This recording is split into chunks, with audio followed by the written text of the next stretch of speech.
পুরনো পোশাকেই ফিরছে পুলিশ বাহিনী, তবে আগের শার্ট বহাল রেখে সবার জন্য খাকি প্যান্ট নির্ধারণ করা হয়েছে বলে জানিয়েছেন স্বরাষ্ট্রমন্ত্রী সালাউদ্দিন আহমদ। তবে নতুন পোশাকে দেখতে সময় লাগবে আরও কিছুদিন।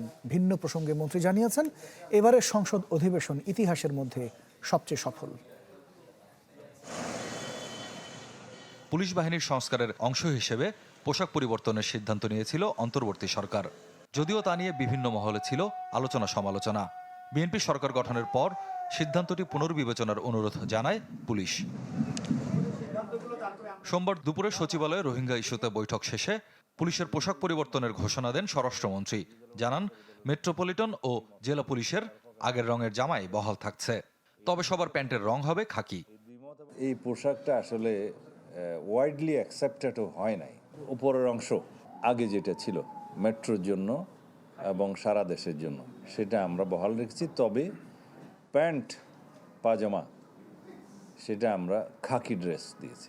পরিধান করতে আর কিছুদিন সময় লাগবে, কারণ এটা প্রস্তুতির বিষয় আছে, কাপড় প্রোডাকশনের বিষয় আছে, জামার বিষয় আছে। ত্রয়োদশ সংসদের প্রথম অধিবেশন নিয়ে প্রশ্নের জবাবে মন্ত্রী বলেন, ইতিহাসের মধ্যে সবচেয়ে সফল ছিল এবারের অধিবেশন। ইতিহাসের মধ্যে সবচেয়ে সফল অধিবেশন ছিল এই অধিবেশন। সবচেয়ে বেশি আইন প্রণয়ন হয়েছে এই পার্লামেন্টে।